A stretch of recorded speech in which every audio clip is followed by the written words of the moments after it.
Strength for Your Weakness by Ifeanyi Atueyi. Feeling inadequate is a natural phenomenon which arises mainly out of fear. Many people have demonstrated it in their lives at one time or the other. You feel inadequate to do something because you think you cannot do it. There is the fear of failure and what people will say about you. At such a time, you forget God's promises to be with you always, and that He makes all things possible. All that occupies your mind is that your self-image will be dented if you fail, and that people will lose confidence in you. This feeling of inadequacy can result in failure to take advantage of an opportunity. It can even cause you to miss God's guidance and blessing. Often, God turns our areas of inadequacy around for His glory and purpose. He demonstrates that without Him, we can do nothing. There are many things we cannot do in our own strength, but we can do all things through Christ who gives us the strength. That is why He takes our areas of inadequacy and turns them into strength, and the glory becomes His.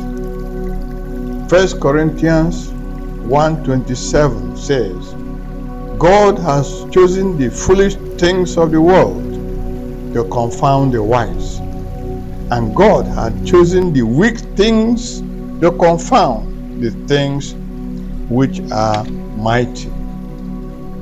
You need to trust and obey God and walk in His strength when you are called to serve. It is foolishness to reject God's call because of the feeling of inadequacy.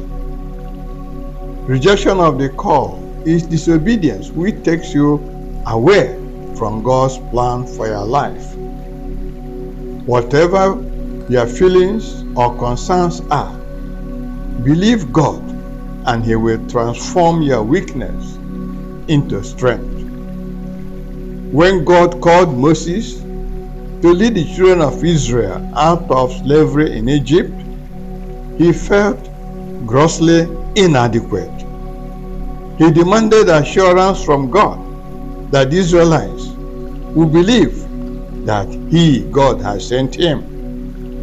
God obliged him with 3 miraculous signs.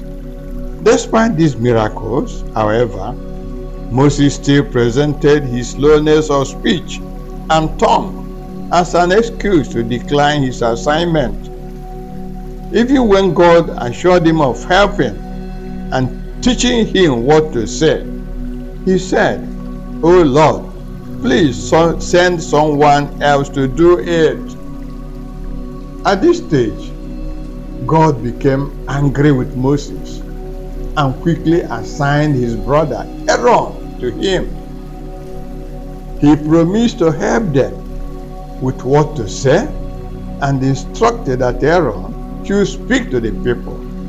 In addition, he equipped him with a staff for performing miracles.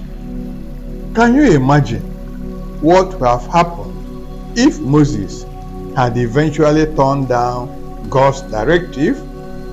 First of all, his purpose in life would have been thwarted. His destiny would have remained unfulfilled. Right from birth, God had preserved his life for this purpose and guided him through various stages of life in preparation for the leadership of the Israelites out of bondage in Egypt. However, If he had failed, God's plan of deliverance would still have come to pass. The attitude of Moses was not an isolated case. What of young Jeremiah? When he was called to be a prophet, he presented his age as an area of weakness. What of Gideon? When he was called to save the Israelites from the Midianites, he offered excuses of poverty of his family in Manasseh, of being the youngest in his family. Despite God's assurances of being with him, he demanded some signs. The attitude of these men, who later became mightily used of God, is not peculiar. Some of us still behave in a similar way today when we are called to serve. We feel inadequate and give hundreds of excuses why we cannot do it. At the annual conference of the Pharmaceutical Society of Nigeria, held in Kano in 1974, I had an encounter with my good friend, Prince Julius Adelusi Adeluyi, who was the outgoing National Secretary at that time. There was a vacant position for the editor-in-chief of the Society Journal, and a suitable person was being searched for to fill the slot.